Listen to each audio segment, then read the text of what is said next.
I hear your birds. Nice noise in the background. They are not that chattery normally. It's just they began Well, to they be are singing. now. So it will be a lecture in a jungle, I'm afraid. Yes. Okay, I guess we can slowly start. So Renata, first I will introduce you, and then floor will be yours. Okay, so good evening, everyone. Thank you for joining us today one more time. And our guest today is Renata Landgráfová. And since the 1st of January, she's the director of the Czech Institute of Egyptology at the Charles University in Prague. She has been also a regular member of the Czech Archaeological Mission to Abusir since 2008. And her academic background is highly international, and she carried out research stays in several countries and institutions. And among them, I will cite the one that actually gave me the chance to meet her. It was in 2014, when she was lecturer at the Humboldt University in Berlin, and also fellow in the group C1 of the Excellence Cluster Topoi. So that was a very interesting stay. Her main research interests include Egyptian language and writing, ritual and religious text, development of Egyptian religious thought, Egyptian autobiographies of the Middle Kingdom. She also recently published, as you know, with Baresh and Mishkova, the text from the tomb of Menekhibnekau in Abusir. So the rest needs no introduction. So whenever you want, Renata, the floor is yours. Good evening, everybody. Thank you very much, Gail, first for inviting me to give the lecture, and second for the very nice introduction. Before I delve into the lecture, just a few words. If you feel you hear birds, yes, you do. They are in the next room, but they've become extremely chattery tonight, so I'm sorry, and it's not you, it really is birds. And one warning, cats may appear in the course of the evening. They roam free. So if something unexpected happens, it's the cats. With that, and they are sacred, so I think it's we can easily forgive them. So with that, I will start. When I was wondering about what topic to talk about tonight, a few things came to my mind. Among them, one was the artists that can be identified in the tomb of Menekhibnekau, but for one that is in the little preliminary version that we have now finished published in the book.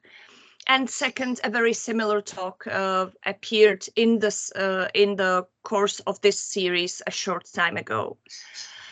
So in the end, I settled on a problem that I am dealing with as we are now approaching the publication of Iufaa's text.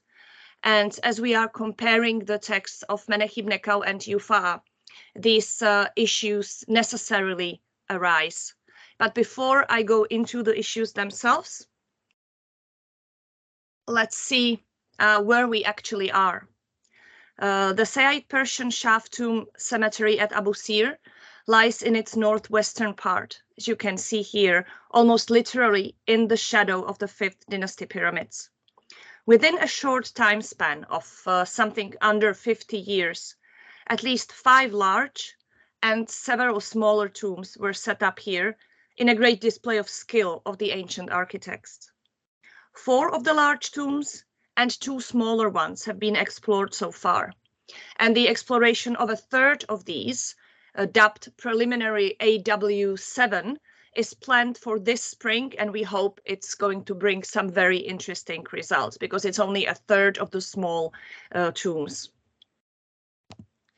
The cemetery has been excavated by the Czech Institute of Egyptology since the end of the 20th century, when the exploration began with the discovery of the large shaft tomb of the general, admiral, and royal physician Ujahoresnet, known rather well from his autobiographical inscription on his statue, now held in the Vatican Museum. Looted and unfinished, the tomb contained only few and rather standardized texts, consisting of excerpts from the pyramid text and the Book of the Dead.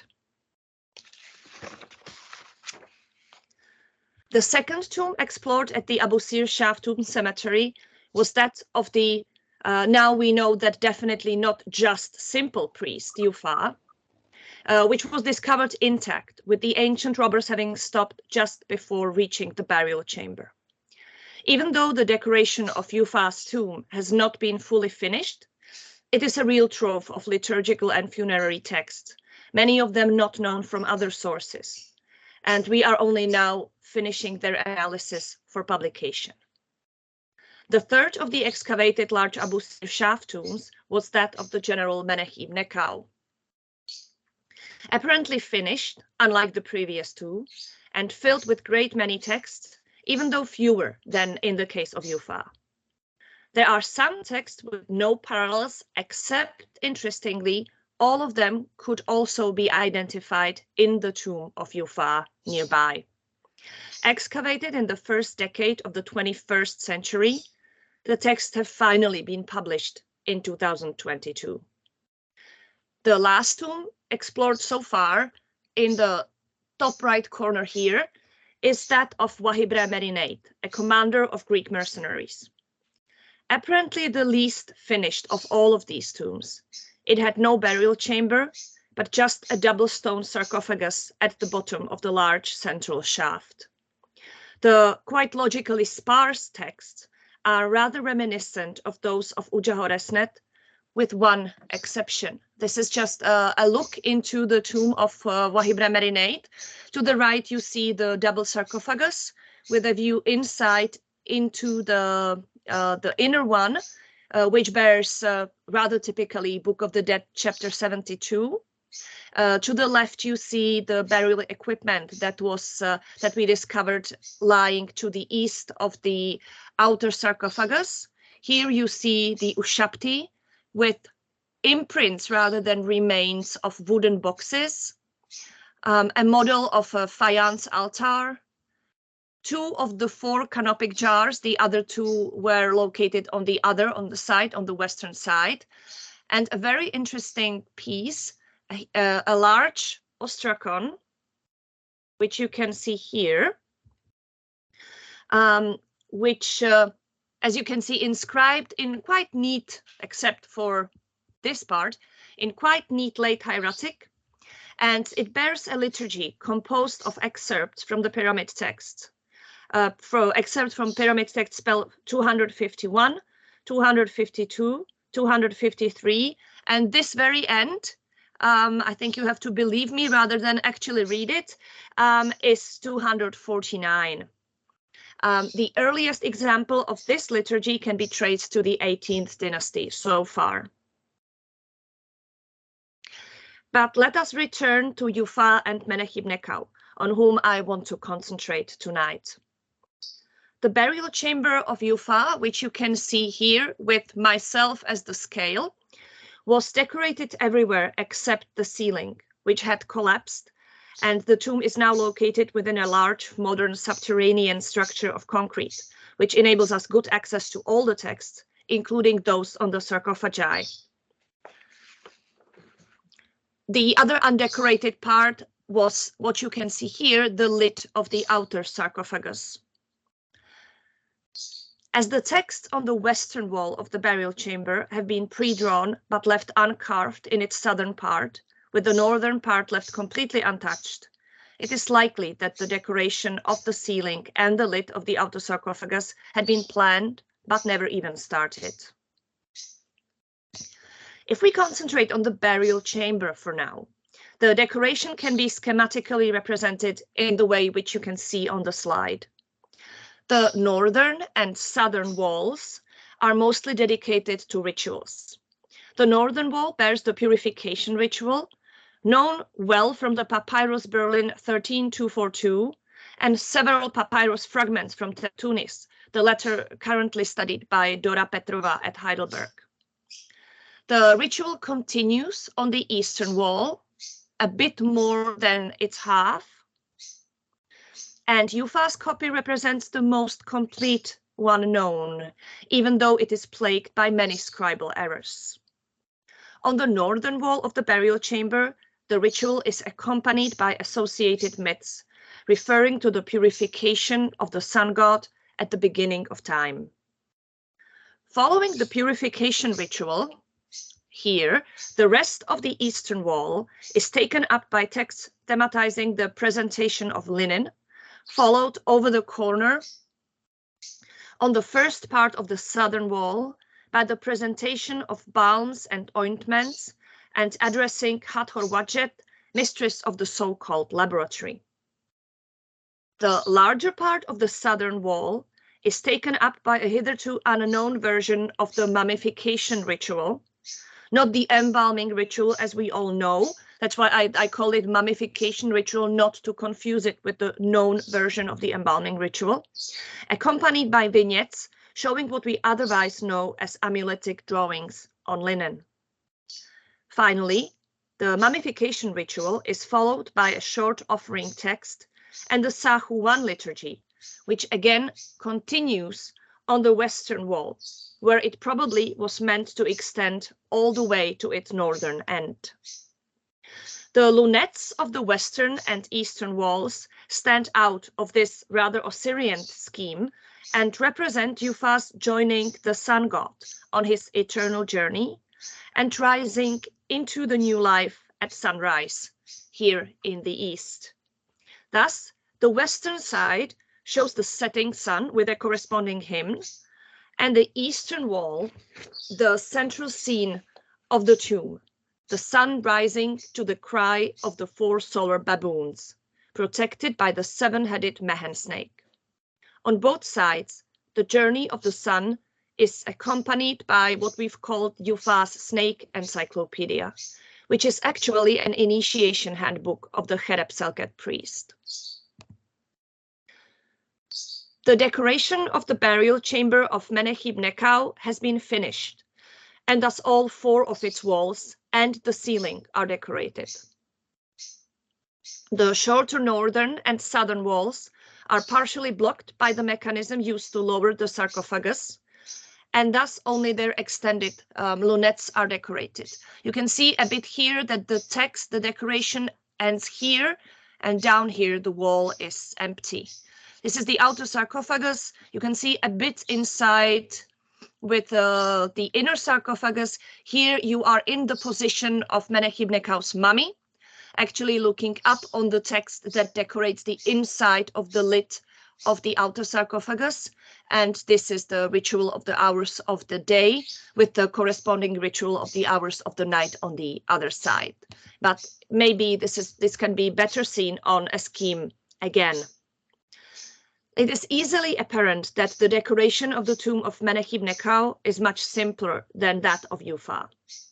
The eastern and western walls are Osirian, with an offering ritual present on the sarcophagi of Iufaa, and a glorification or Sahu ritual, and the protective rituals of the hours of the day and night on the transition of the ceiling of both longer walls. We have seen a picture on the last slide.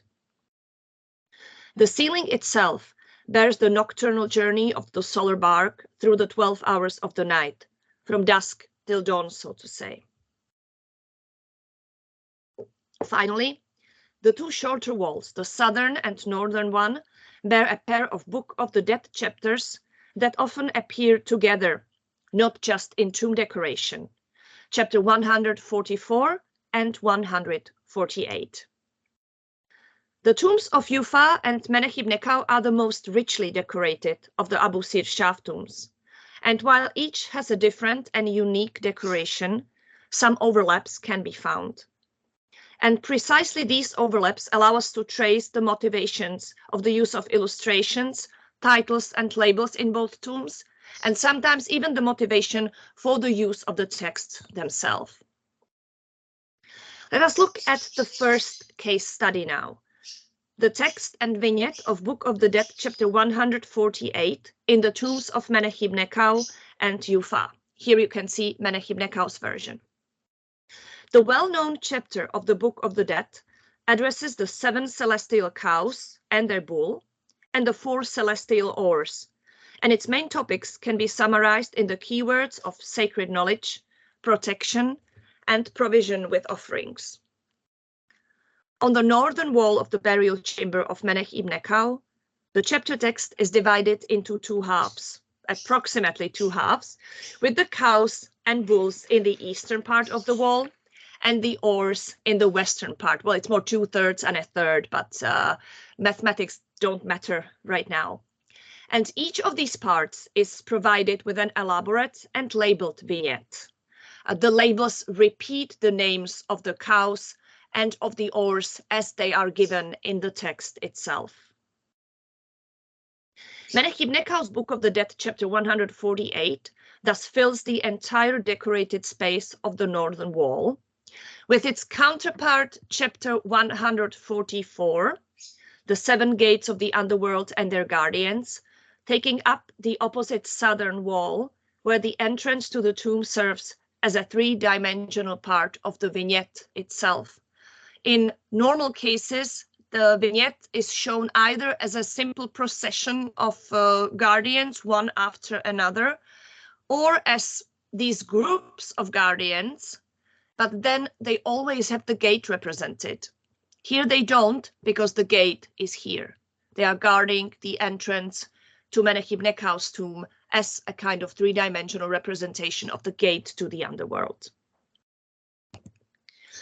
In the case of the burial chamber of Iufaa, chapter 148 of the Book of the Dead appears on the southern wall, inserted between a table of 7 sacred oils, which you can see up here, entitled Dewa Merehet, and the final part of an elaborate offering list down here, presented to Hathor Wadjet, mistress of the laboratory. The text is followed by an elaborate and hitherto unknown version of the mummification ritual, which I mentioned before. Iufaa's version of chapter 148 has no vignette. It also completely lacks the counterpart Book of the Dead, chapter 144.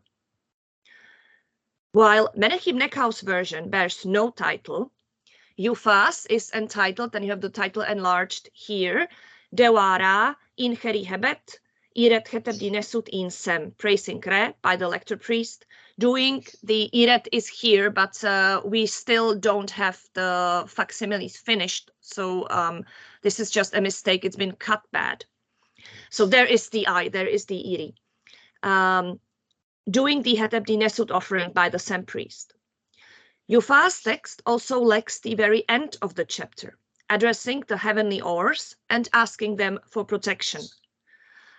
It should say, "May you save him from all evil obstacles, from all traps, from all evil things that could be set against him by the gods, by the blessed spirits, by the dead, etc., on this day, on this night, in this year, and all its parts."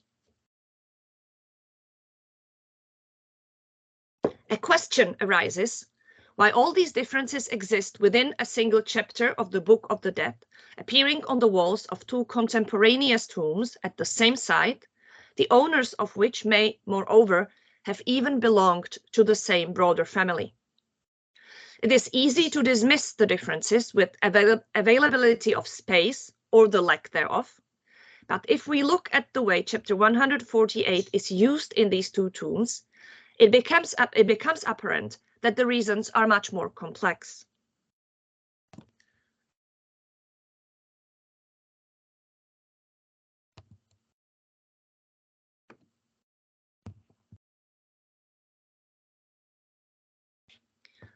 In the burial chamber of Menekhibnekau, the northern and southern walls together provide the deceased primarily with sacred knowledge necessary for his successful admittance into the afterlife, as well as with protection from evil forces.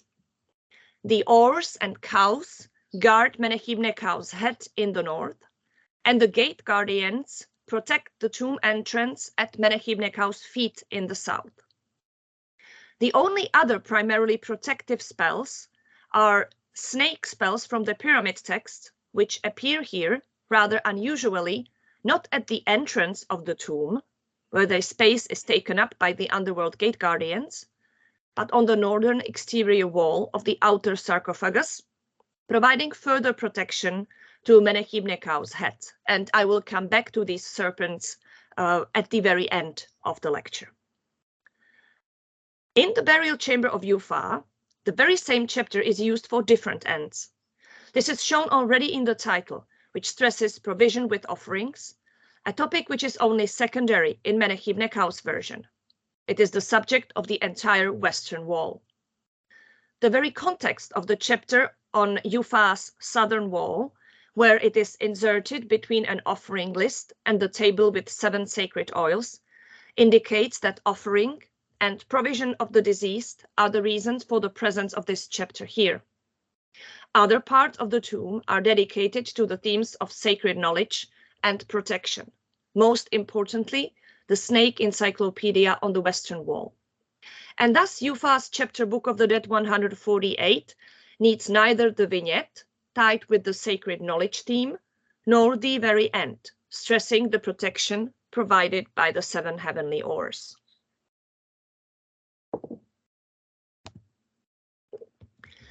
The second case study involves a pair of magical protective spells which appear on the outer sarcophagi of Menekhibnekau and Iufaa, but have no known parallels elsewhere. The first and longer spell is almost identical in both versions and focuses above all on the identification of the deceased with the sun god and his protection by the mother goddess in a great number of forms. The second, much shorter spell is rather difficult to comprehend, and the 2 versions differ greatly. The main focus is, however, clear: protection of the tomb and warning for potential thieves. In the case of Menekhibnekau, the text of the 2 spells completely covers the exterior of the lid of the outer sarcophagus in 15 columns of text. The foot end of the sarcophagus here has mostly been damaged by the ancient tomb robbers, but from reconstructing the rest of the text, it is clear that there was no vignette. A fragment of the lid of the sarcophagus discovered in the tomb shows that the text of the first spell ended with a dividing mark and the next spell began with a jetmedu. This corresponds to the version of Iufaa, where the 2 spells are both positionally and optically divided from one another. And this, in fact, enables us to identify and place Menekhibnekau's fragment on its correct position.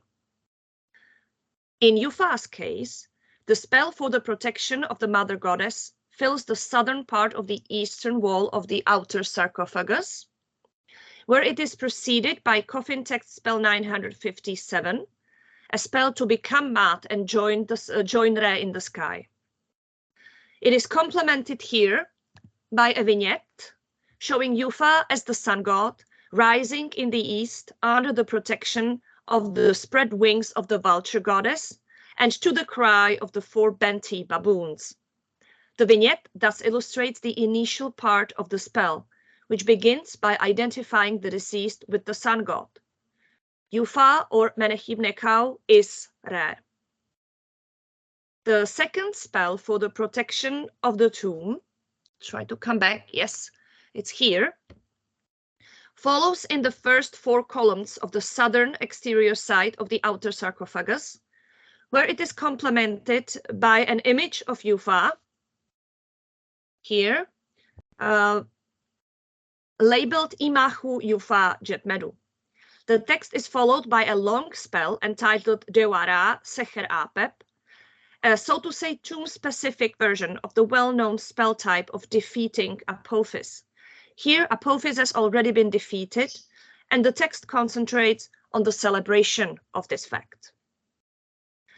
In neither of the tombs do these spells have any titles. The second spell for tomb protection is, however, in both versions identified as a good protective spell which Isis had made for her son Horus.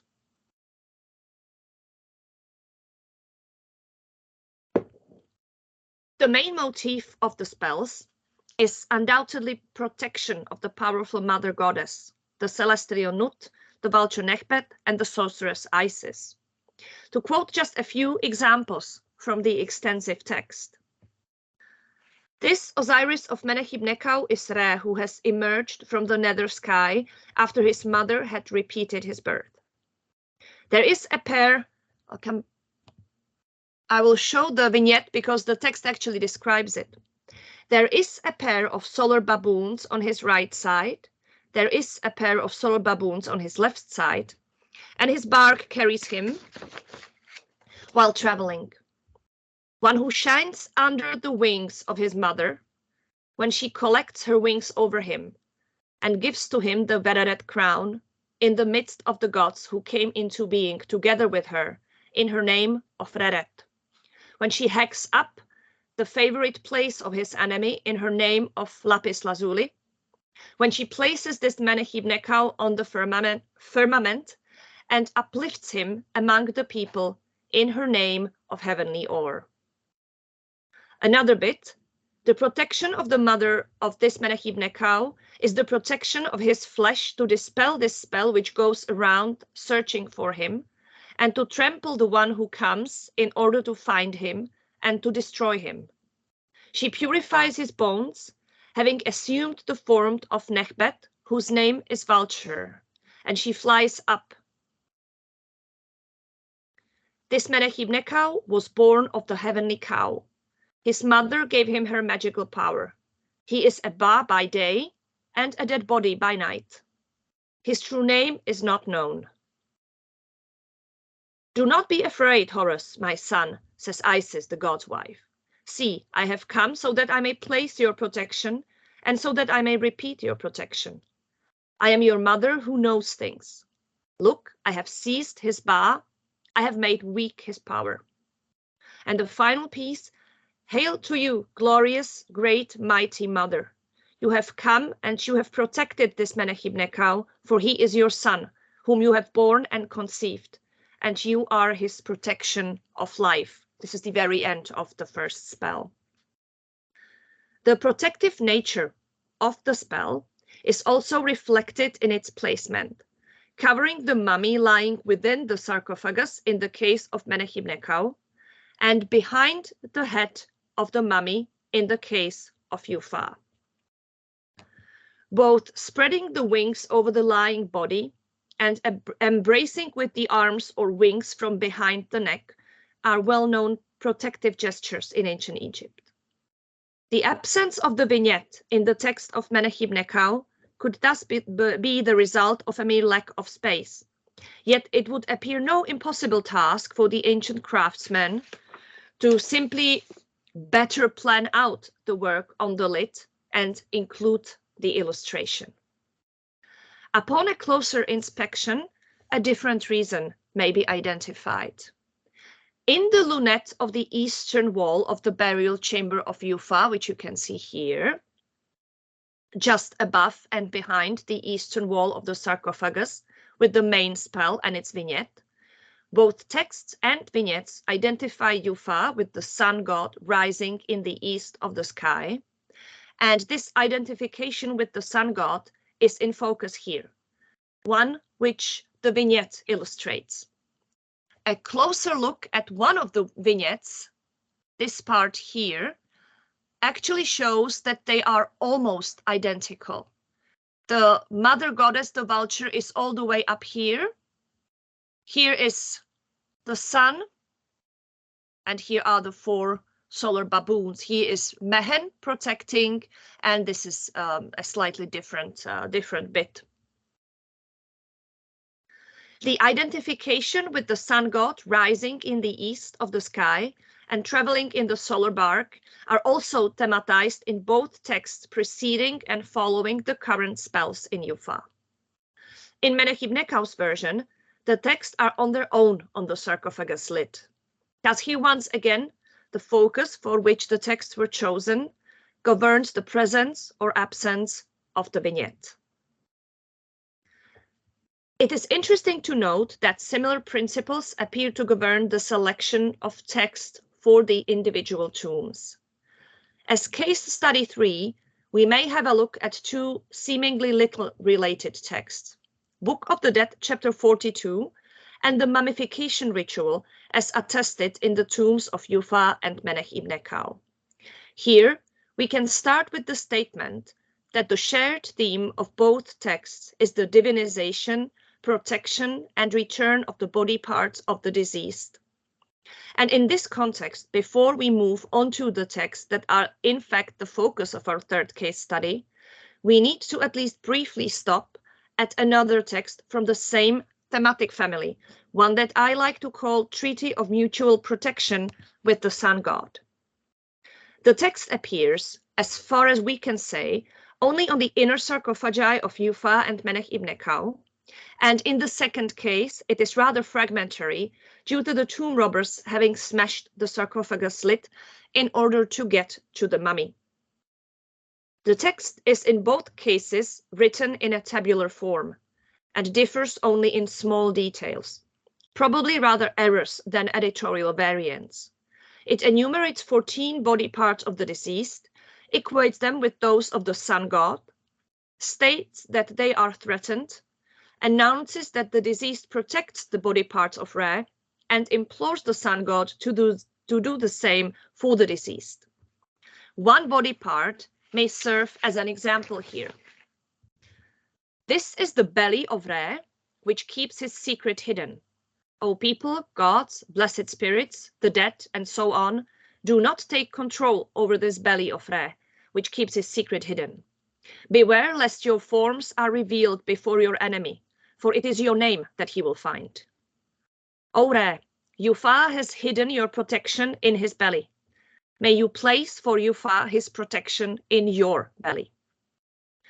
What is the most interesting here is that the whole works not only on the very well-known principle of do ut des, the deceased protecting a body part of the sun god and asking him to do the same in return, but also as a kind of exhortation. The body part of the deceased is the body part of the sun god, so it is in the latter's interest that all be well with it. But let us now move on to the Book of the Dead, chapter 42. It appears on the exterior sides of the lid of the outer sarcophagus of Menekhibnekau, where the divinization of body parts itself appears as retrograde labels to the vignette, inserted at the appropriate place in the text following the first line. In the entire chapter, the text and the vignette is to be read around the sarcophagus lid, thus line 1 west, then line 1 east, then line 2 west, line 2 east, and so on. Book of the Dead, chapter 42 does not appear in the tomb of Iufaa at all. Here some caution is necessary, as it may be the case that the chapter was actually planned to be inscribed on the lid of the outer sarcophagus, which remained undecorated, but there may be another reason why it may have been deemed unnecessary. The western half of the south wall of the burial chamber of Iufaa is filled with a long mummification ritual, which enumerates the body parts of the deceased and bears a very, very long title, of which I will only read excerpts here. Making his protection with the noble gemstone of the body of the god, with green pigment from Punt, with ground turquoise, with pellets of incense of the land of the god, with fresh antu of the land of the god, clothing him after making his perfume with true iber of the god's ritual, uniting with the secret of the laboratory, pouring ointment on his entire body. And then follows a list of the ointments that should actually be poured over the body of the deceased. Then amulets are presented to the deceased and they are set to reassemble his body. Then the individual body parts are presented to the deceased from the top down, as is customary in these enumerations: head, eyebrows, eyes, nose, lips, teeth, ears, shoulders, arms, breast, belly, phallus, back, thighs, and feet. Here is the first entry, the head, as an example. It belongs to you. It belongs to you. It means your head belongs to you. Your head belongs to you, perfect one, so that you might speak with it to the gods. There is a pleasant smell in it, of your hair in its smell of punt. In the remainder of the first part of the ritual, the body of the deceased is smeared with various oils and balms, of which the text says that they make your body firm after death. They affix your bones, they assemble your flesh for you, they are with you in every place where you go. In the second part, linen amulets are presented to the body, and in the third and final part, the body is clothed, that is wrapped in linen bandages. Book of the Dead, chapter 42, enumerates a similar, although longer, list of body parts, and when it bears a title, it is Spell for Warding Off the Massacre in the Realm of the Dead, or in Herakleopolis. And it was rather popular on late-period coffins and sarcophagi. This popularity close to the mummy reflects the main themes of the spell, which are the protection and reconstitution of the body, limb by limb, precisely as in Iufaa's much longer and more elaborate mummification ritual. In the fourth and final case study, we make a full loop to the beginning of the lecture. I would like to address a group of texts that is conspicuously missing in the tomb of Iufaa, and while present in the tomb of Menekhibnekau, it does not appear on the place where one would expect it, the anti-snake spells from the pyramid text. These spells have been extensively studied in the past, notably by Christian Lights, predominantly for the pyramids, and Ramadan Hussein for the late period Shaf tombs. During the Old Kingdom, but also often later, the preferred placement of these spells was in or near chamber entrances. This is due to the dual nature of these spells, shown by Christian Lights. They represent protection or prophylaxis against snake bites, but the snakes they mention and describe also protect these entrances. In the late period Shaf tombs, these spells have been, in the words of Ramadan Hussein, recontextualized. They are now associated with the fight of the sun god against another serpent, Apophis. Both these factors play a role in the use or absence of the anti-snake spells in the tombs of Menekhibnekau and Iufaa. In the tomb of Menekhibnekau, the serpent sequence appears on the northern exterior wall of the outer sarcophagus, that is behind the head of the mummy. There, the snakes protect Menekhibnekau analogically to Iufaa's head being protected by the seven-headed Mehen serpent, right here, in his inner sarcophagus. The interior of the inner sarcophagus was undecorated in the case of Menekhibnekau. The entrance of the burial chamber of Menekhibnekau, as we have seen in the first case study, is protected by the gate guardians of the Book of the Dead, chapter 144, who in this case literally guard the gate to Menekhibnekau's burial. In the case of Iufaa, the anti-serpent spells are absent from the very large corpus of text, which is also rather serpent or snake-oriented. Some texts or even sequences appear multiple times in the tomb, so lack of space cannot explain the absence of these spells here. However, we have seen Iufaa's head protected by the Mehen serpent, and the entrance to the tomb, the western wall in its lunette, is protected by 7 gigantic primeval snakes, 6 of which are depicted in vignettes. You can see the vignettes here, maybe better, accompanying the text of the Snake Encyclopedia, which is actually an initiation manual of the Cherepselket priest. The function of the anti-snake spells is thus fully covered in the burial chamber of Iufaa, even though the texts themselves are absent. These are some very preliminary thoughts on how the selection of texts and vignettes and titles is governed in the tombs of Menekhibnekau and Iufaa. They were initially inspired by the fact that there are huge changes in the tomb of Iufaa, including the content of individual texts and spells, that can only be attributed to an actual personification of these spells for Iufaa himself. For example, in the Seher Apep spells that appear twice in the tomb, once on the outside of the outer sarcophagus and once on the inside of the outer sarcophagus, both times there is an insertion that we don't know from anywhere else. In the protective utterances, there is one that says, "and protect him from being bedridden forever."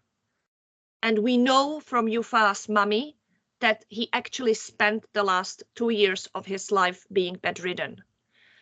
So we know that there is a lot to the selection of text, to the alteration of text, and we are only now beginning to trace the work of the ancient selectors and editors, and it's a fascinating process. I hope I have shown you at least a little bit. Thank you very much for your attention, and if there are any questions, I'll be very happy to answer.